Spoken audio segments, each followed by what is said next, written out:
His hands are in her hair before she even hears the door close behind him. That is where this story ends.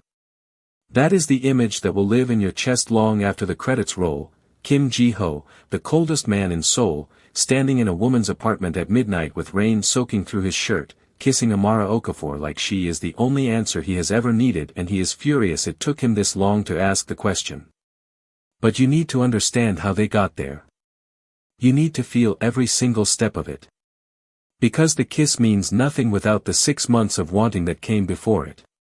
And the 6 months means nothing without the woman who walked into his empire and refused, absolutely refused, to be anything less than everything. So let me take you back. All the way back. To where the fire started. Lagos. 6:45 in the morning. Amara Okafor is standing in her studio in a silk slip dress she has been wearing for 22 hours, surrounded by fabric swatches and pinned sketches and 3 empty cups of zobo, and she is waiting for a phone call that is going to change her life. She doesn't know that yet. She knows she is tired. She knows her hands are stained with indigo dye that will not wash out until Thursday. She knows her grandmother is asleep in the next room and has been praying in that room for the last 9 days specifically for this morning. Her phone rings. Her best friend Chisholm, standing in the doorway with a jeej bread in her hand and dramatic personal investment written all over her face, says, "Pick it up. Pick it up right now before I die in this doorway." Amara picks it up. 15 seconds later she is screaming. Her grandmother shuffles out in her wrapper and house slippers at 6:45 in the morning, looks at Amara's face, and says in Igbo, "I already knew. Go and pack your bag." She won the Lux Global Design Competition. 1-year residency at KJH Global, the most powerful fashion house in Seoul. The prize that changes everything. The door that every designer on the continent has been pressing their ear against for a decade. Amara Okafor just walked through it. Subscribe right now before we go any further, because where this woman goes next, you are going to want to be along for every step. Seoul. Kim Ji-ho's empire is 42 floors of glass and steel and controlled silence in the heart of Gangnam, and he built every centimeter of it himself by 32, which means he has been bored, dangerously, specifically bored, for 2 years. He doesn't show it. He shows nothing. His assistant Park Seo-jin has worked for him for 4 years and has never once seen him flustered. Has never seen him distracted. Has never seen him choose anything, over his company. She is about to see all 3 happen simultaneously. Amara lands in Seoul on a Tuesday. She walks into KJH Global Wednesday morning in a burnt orange wrap dress she made herself, her locks pinned up with a gold clip, her portfolio under her arm and her grandmother's voice in her head, "You are Okafor, you don't shrink." And she sits in the white marble lobby while the other 3 finalists check their phones, and she opens her portfolio and reviews her own work because she wants whoever is watching to see that she is not afraid of what she built. Someone is watching. From the mezzanine level above, through a one-way glass panel, Kim Ji-ho is standing with his coffee scanning his 4 finalists with the detached assessment of a man buying real estate. He looks at the first 3. Looks at his phone. Looks at her. Doesn't look at his phone again. "Who is the one in orange?" he says. His assistant checks her tablet. Amara Okafor. Nigeria. Unanimous score across all regional qualifiers. The judges said, "Bring her up first." Protocol says all 4 together. Seo-jin. "I'll bring her up first." Amara walks into his office and she does not say good morning. Does not wait for permission. Puts her portfolio on his desk and says, "I know what you're thinking." He looks up. Slow. "Do you? You're thinking, interesting. Diverse pick. Let's see if the work is actually good or if the judges were being generous." The pause that follows is the kind that reorganizes rooms. "And," he says, "I'm here to make sure you don't have to wonder." She opens the portfolio toward him. "Read it. Then tell me what you think." Nobody speaks to Kim Ji-ho this way. Nobody. But he reads it. Every page. 4 minutes of complete silence. When he closes it, he looks at her with the expression of a man who was expecting a door and found a window instead. The bias cut under the Ankara overlay. Where did you learn that? I didn't learn it. I invented it. It wouldn't survive a runway structurally. It works on a body. Which is what clothes are for. You're confident it holds. Would you like me to prove it right now, or would you prefer to wait until I win your showcase? The silence that follows this is different from the first one. This one has something in it. Something warm and dangerously close to amusement happening behind his eyes that his face has not received clearance to express yet. You can go, he says. Send the others in. She picks up her portfolio. Stops at the door. Mr. Kim. He is looking at his phone. The technique works. You'll see. She leaves. He stares at the closed door for 3 full seconds. Then he opens her portfolio back to the third look and stares at it for a very long time. Residency begins Monday. Mentor assignments go out Sunday night. Amara opens the email, reads it twice, then calls Chisholm. He assigned himself. The scream that follows this is medical in its intensity. The CEO, Chisholm says, when she recovers. Of the 42-floor empire. Looked at 4 finalists and personally selected. It means he doesn't trust me to deliver without supervision. It means he cannot stop thinking about you, and he has already lost and he does not know it yet. Amara hangs up. Stares at the email for 20 more minutes. Goes to bed. Does not sleep. Monday morning. Jiho walks into the studio at exactly 9 a.m. in a charcoal suit that has no right fitting him the way it does, and sets a coffee on the desk beside hers without a word. She looks at it. I didn't ask for coffee. I know. Mine is on the other side. She looks. A second coffee. Her exact order, oat milk, no sugar, 1 shot. She has never told him her order. She picks it up. Says nothing. He says nothing. They work in parallel silence for 2 hours, and it is the most charged silence she has ever sat inside, because it is the silence of 2 people who are both paying extremely close attention and both pretending very hard that they are not. Retention spike number 1. Hold on. Because there is something happening in this building that nobody talks about, and Park Seo-jin has filed away and will take to her grave. Jiho has a habit. Every evening he walks the studio floor. Has done this for years. Always the last to leave. Starting Monday of week 1, he starts this walk at a very specific time. The time when Amara stays late. He manufactures reasons. A document. A structural question. A correction that could wait until morning but somehow cannot. And Amara, who notices everything, who has survived every room that tried to make her invisible by paying attention to every detail, Amara notices. She just doesn't say anything yet. Wednesday. Week 2. Late. Everyone gone.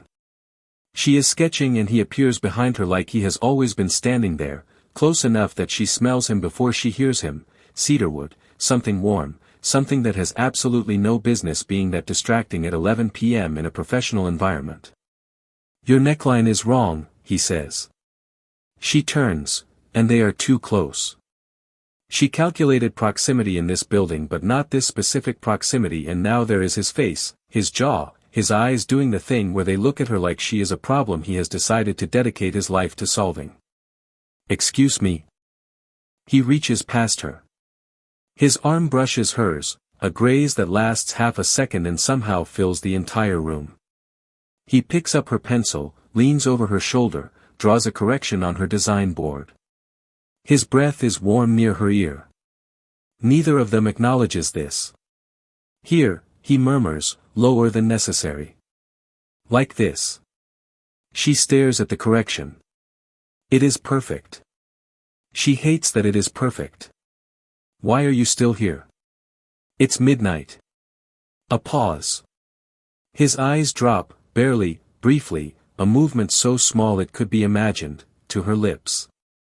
Then back up. I could ask you the same thing. Neither of them moves. The pencil is in his hand. Her hand is on the desk. 2 centimeters of charged air between their fingers that feels like a live current running through both of them. Then his phone rings. He straightens. Steps back. The moment snaps. He walks to the window to answer and Amara turns to her desk and exhales for the first time in 40 seconds. Her hand is trembling slightly. She looks at the correction he drew.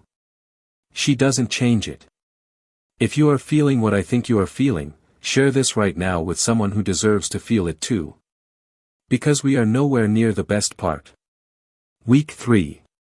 Director Shin Yura arrives like a weather system. 9 years as creative gatekeeper of KJH Global. She decides who belongs before they decide for themselves. She decides Amara doesn't belong within 48 hours. The attack comes mid-presentation. Amara is 3 slides into her first collection concept when Shin Yura interrupts. The African references are very charming. But our clients are not looking for a geography lesson. The room goes quiet. Amara takes one breath. With respect, Dior, Valentino, and Saint Laurent have all built collections around African textile traditions in the last 4 years. The market isn't avoiding this. The market is hungry for someone who can do it authentically instead of as a costume. Shin Yura smiles the smile of a woman sharpening something. Authentic and commercial are very different. Director Shin. One voice. 2 syllables. The temperature in the room drops.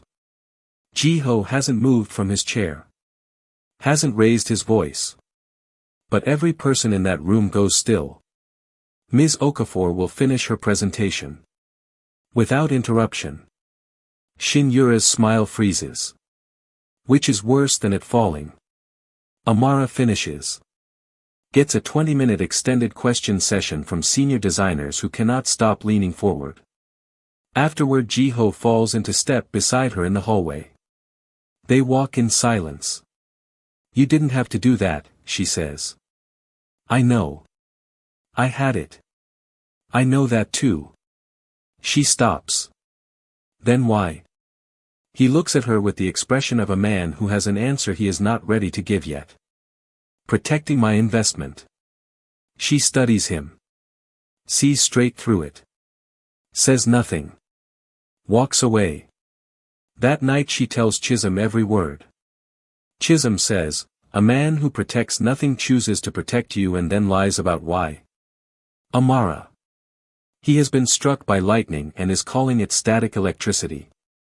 And 3 floors above her apartment, in the same residential building, because yes, Jiho knows she is in this building, and yes he made that happen, and no he is not fine, Kim Jiho is sitting at his window looking at Seoul at night and Park Seo-jin will find it in his search history tomorrow morning and screenshot it immediately. He is googling, how to make Nigerian jollof rice. Week 5. Sunday afternoon. Amara cooks. Tomatoes, Scotch bonnet, the specific warmth of jollof that has been seasoning for 40 minutes, and the smell drifts under her door and into the hallway and apparently up 3 flights of stairs because there is a knock at 2 p.m. that she opens expecting her neighbor. It is Jiho. Casual clothes. Dark crewneck. No tie. Slightly unstyled hair. Which should not matter and matters enormously because Jiho without the armor of his suit looks like a different and more dangerous version of himself. I could smell it from upstairs, he says. Were you just passing by? A pause exactly 1 beat too long. Yes, he says. She knows he is lying. He knows she knows. Neither of them says this. Are you hungry? She asks. Something moves across his face so quickly she almost misses it. Something that looks almost like relief. I don't want to intrude. You're already here. She steps back. He comes in. Watching Ji-ho eat jollof rice and fried plantain at her small kitchen table, this man who has eaten in 3 Michelin star restaurants on 4 continents, who is the most controlled presence she has ever stood next to, watching him try very hard not to look like he is experiencing something at her kitchen table is both the funniest and most unexpectedly tender thing she has witnessed. Well, she asks. He chews. Considers. It's good. You're a terrible liar. Very good. Try again. He looks at her. And something drops in him, something he has been holding up for a long time.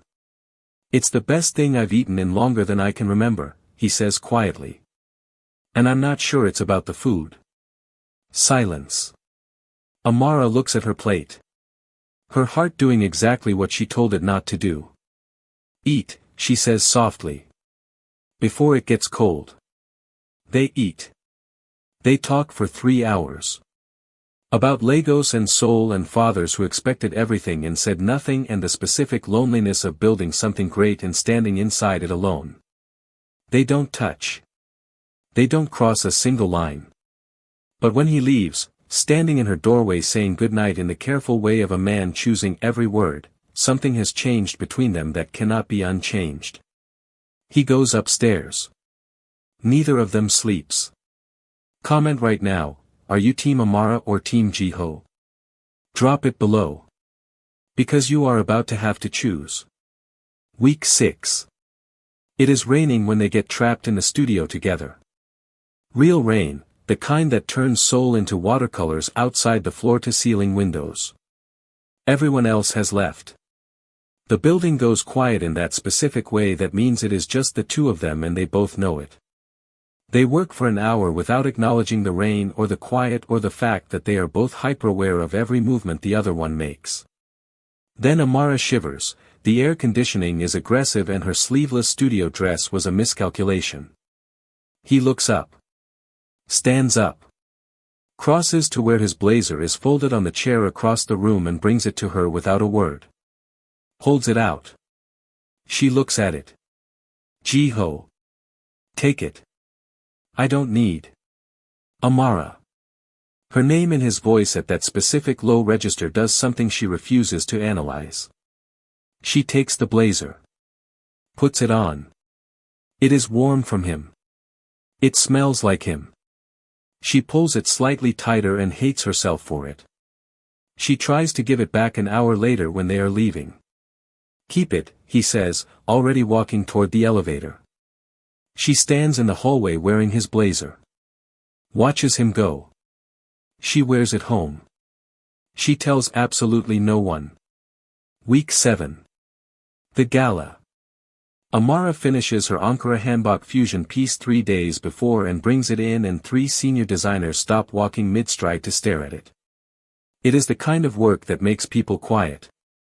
It is extraordinary and everyone knows it. Ji-ho says nothing about it directly. What he does is clear his Thursday entirely to be available for her fitting run-through.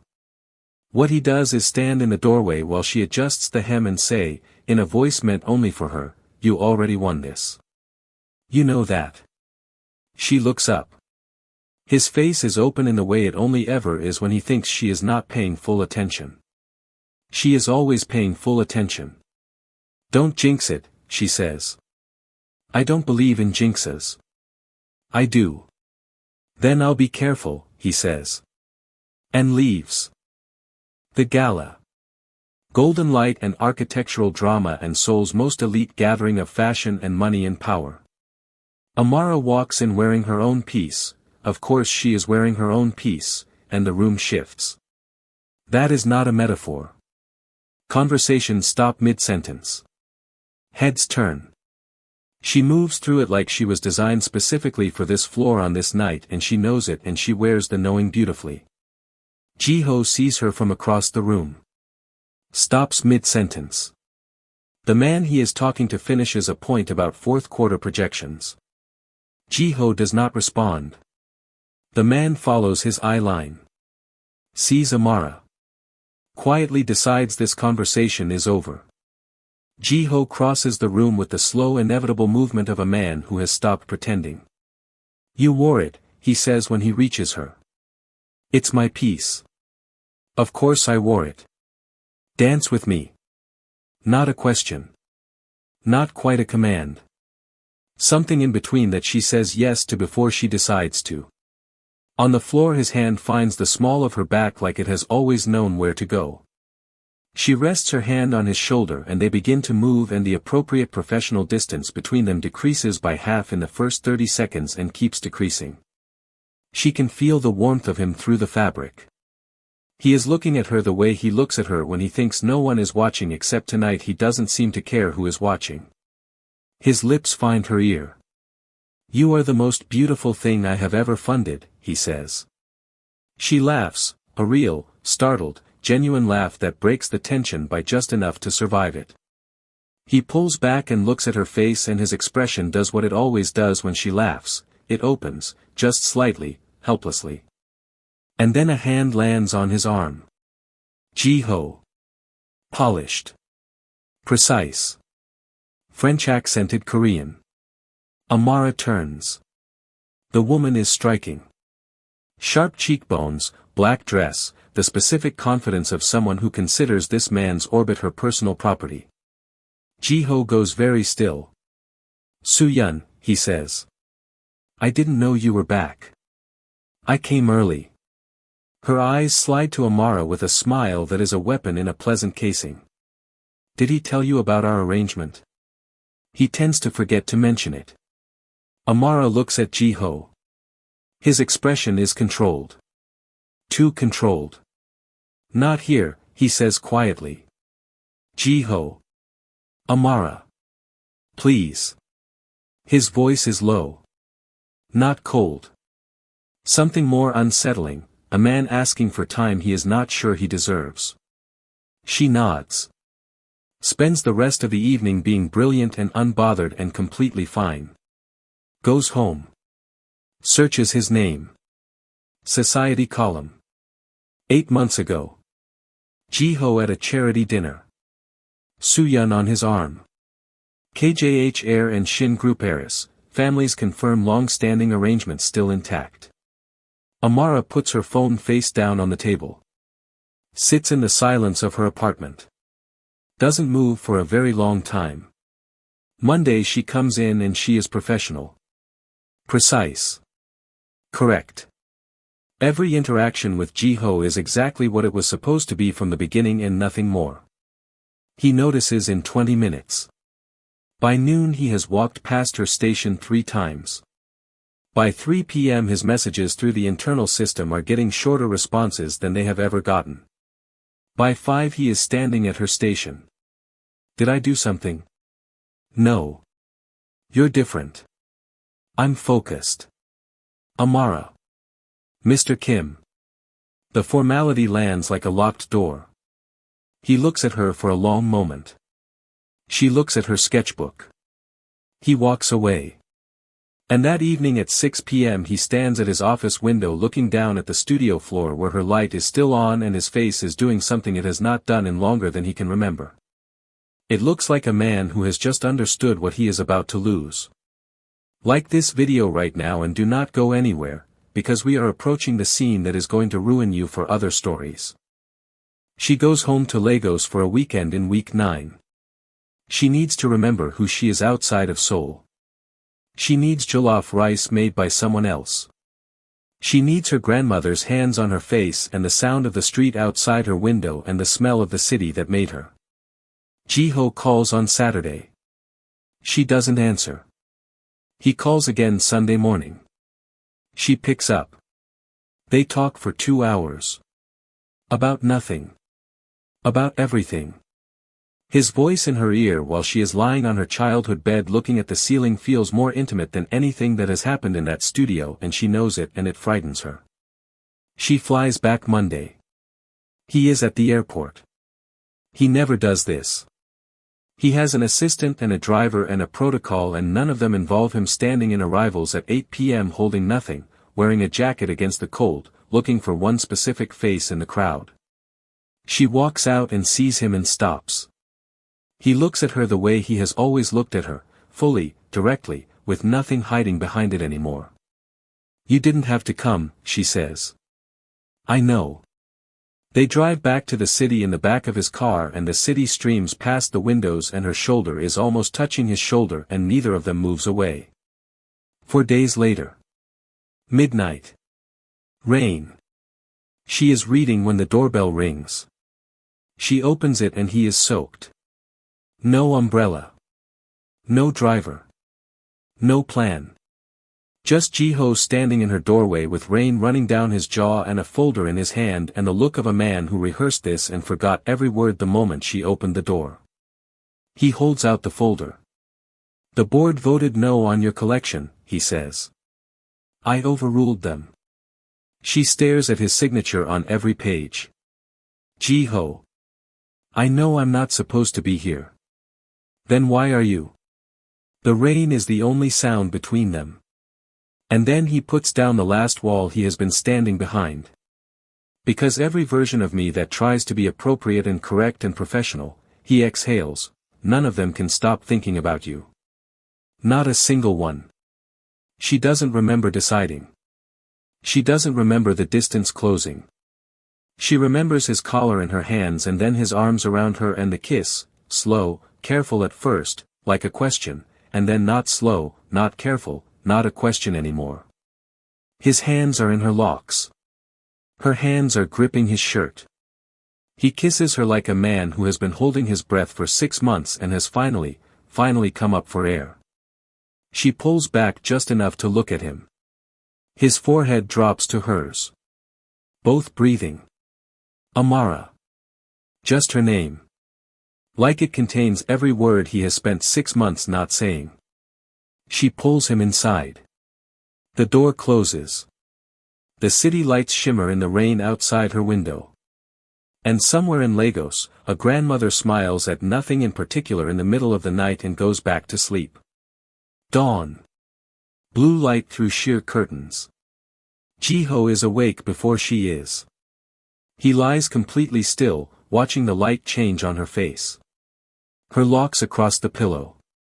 One of his shirts on her shoulders, neither of them could explain how that happened and neither of them wants to. He reaches out and traces, barely touching, the line of her jaw. She stirs. Opens her eyes. Sees him watching her. Doesn't startle. Just looks back. You're staring, she says softly. I know. Why? He takes a slow breath. Because I want to remember this. In case you change your mind. She searches his face. Then she takes his hand and holds it. I haven't changed my mind. He closes his eyes briefly, a man receiving something he is not sure he deserves. Then he opens them and pulls her closer and she tucks her face into his neck. Outside, Seoul wakes up. They don't. His phone lights up on the nightstand. A message from his mother. For words, the date has been set. This is retention spike number 4 and I need you to hold on because everything is about to break. He doesn't tell her. He tells himself he will find the right time. He tells himself the arrangement is old, unresolved, something he has been quietly dismantling. He tells himself she doesn't need to know yet. But Soo-yeon has never been the kind of woman who waits. The tabloid runs on a Thursday. Amara sees it on her phone at 7 a.m. before she has even gotten out of bed. Kim Ji-ho. Soo-yeon. An official statement from both families. Dated 3 weeks ago. 3 weeks ago she was in his arms in his car driving back from the airport with her shoulder almost touching his shoulder. She puts her phone down. Doesn't scream. Doesn't cry. Gets up. Gets dressed. Goes to the studio. She submits her final collection paperwork before noon. Under her name only. No co-branding. No KJH affiliation beyond the residency requirement. Just Amara Okafor. Ji-ho knocks on her apartment door that evening. The light is on. She doesn't answer. He stands in the hallway for 4 minutes. Then he leaves. The runway show is the most important night of the residency. Amara's collection comes out in the room, the industry hardened, seen everything, impressed by nothing room, goes quiet in the way that means something is happening that cannot be explained quickly. Every piece tells a story. The collection is a love story without names. Wanting without asking. Distance and heat and the specific devastation of choosing yourself when choosing yourself means walking away from the thing that made you feel most alive. The audience does not know this. The audience only knows that whatever this woman built is extraordinary. They stand. All of them. Amara takes her bow. She is radiant. She is complete. She does not look for him in the crowd. The camera finds him at the back of the room. He never left. He is standing alone in the furthest row and he is watching her the way a man watches something he has broken that is still, somehow, more beautiful for the breaking. She walks past him backstage. Congratulations, Mr. Kim. Formal. Final. The distance of someone who has decided. He stands alone in the empty runway hall after everyone has gone. Then he takes out his phone. Books a flight. To Lagos. He lands in Lagos on a Friday afternoon and the heat hits him like a physical thing and the noise and the color and the energy of the city are so completely unlike anything he has ever stood inside that he just stops outside the airport for a moment and breathes it in. He has no assistant. No team. No plan beyond her address on his phone and a handwritten letter in his jacket pocket that took him 11 attempts and the help of an online Igbo translation service that he is deeply aware may have provided him with something slightly incorrect. He finds her grandmother's house. He knocks. The grandmother opens the door. She takes one long look at this tall Korean man in a good jacket standing on her doorstep sweating gently in the Lagos heat. She looks at him the way women who have seen everything look at things they have been expecting. You, she says in English. You are too pretty to be this stupid. Yes, ma, he says. She steps back from the door. Come and eat first. You cannot fix anything on an empty stomach. He comes in. She feeds him. She asks him 7 questions that are deceptively simple and he answers every single one without flinching and without lying, and by the 5th answer she has made a decision about him that she will keep to herself until the matter is resolved. Amara comes home. He is sitting at her family table. She stops in the doorway. Her grandmother picks up her bag from the chair beside her and says, I am going to my room. Whatever happens, handle it like Okafor women handle things. She passes Amara in the doorway, squeezes her hand once, and is gone. Amara and Jiho look at each other across the room. He reaches into his jacket and slides the letter across the table toward her. Handwritten. Pages of it. In Igbo. With what appear to be several crossed-out attempts visible through the paper where he pressed too hard with his pen. She picks it up. Reads it. We see her face change, slowly, progressively, through every paragraph. The anger softening. The hurt surfacing fully before it begins to shift into something else. She puts it down. What do you want, Jiho? He opens a second folder. Co-ownership agreement. Her name on the company. Equal partnership. Full creative control. I want to make it right, he says. She looks at the folder. I don't want your company. Amara. I don't want the contract. I don't want the title. I built something in that collection that the whole industry saw last week and I built it alone and I know what I am worth now without your name next to mine. He closes the folder. Puts it to the side. No backup plan. No professional framing. Just him, sitting at a table in Lagos having crossed the world with nothing left to offer except the one thing he has been withholding. Then tell me what you want, he says quietly. And I will find a way to be it. I want you to choose me, she says. Like I am enough reason. No deal. No company. No arrangement to dismantle first. Just me. Just you choosing me out loud with nothing to gain from it. The longest silence in the history of this story. He stands up. Crosses the room. Stops in front of her. You were always the only reason, he says. Everything else was just me pretending I needed an excuse. She looks at him for a long moment. Then she lets him in. Not the door, she was never blocking the door. She lets him into the part of her that she sealed off on that Thursday morning when she read the tabloid and went to the studio and signed her name alone. The part that knew this man before the hurt. The part that cooked for him and talked with him for 3 hours and trembled slightly after he drew a correction on her design board and refused to change it. She lets him back into that part. And the kiss this time is different from the midnight rain kiss. That one was hunger finally allowed. This one is something quieter and more permanent. This one is a choice being made in both directions simultaneously. Outside, Lagos is doing what Lagos does, alive, loud, golden in the late afternoon light, the smell of the city and the sound of it pouring through the open window.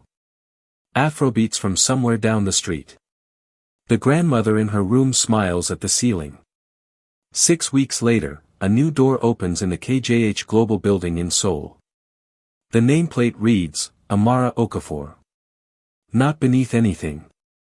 Not beside anything. On its own. A door that is hers. She designed the collection in it. He brought her coffee every morning. Her exact order. He never had to ask. And in Lagos, on a wall in her grandmother's house, there is a photograph. Amara in her burnt orange wrap dress from the first day. Jiho beside her in a way that is not posed, not professional, just a man standing next to a woman like she is the specific place in the world he has decided to stay. The grandmother put it up herself. She had already known. Drop everything you are feeling in the comments right now. The moment that got you. The line that broke you. The scene you are going to be thinking about tonight at 2 in the morning. Tell me all of it, I want every word. Like this video. Share it with every woman you know who has ever been fine, and then met someone who made fine feel like the loneliest word in the language. Subscribe so you are here for everything that comes next. Because this was only the beginning. Before